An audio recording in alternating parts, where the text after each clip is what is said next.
السلام عليكم ورحمة الله وبركاته. اللهم صل على محمد، اللهم بارك على محمد. رب زدني علما. أعوذ بالله من الشيطان الرجيم. بسم الله الرحمن الرحيم।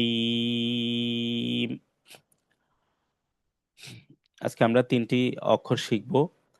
তিনটি অক্ষরের শুদ্ধ উচ্চারণ শিখব ইনশাআল্লাহ। এটা হলো জিম, এটা দাল, এটা ঝা। জিম বেশি শক্ত করে পড়তে হবে, জিম এভাবে। আর লালটা একদম নরম হবে।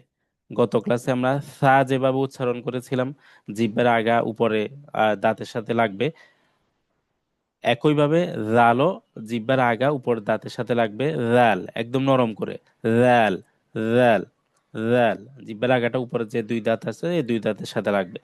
রাল, রাল, রাল।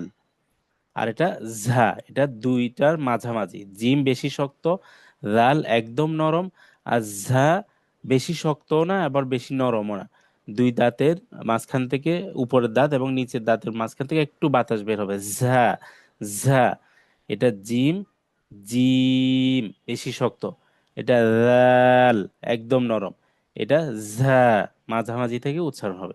সালামু আলাইকুম রহমতুল্লাহ বারাকাতু।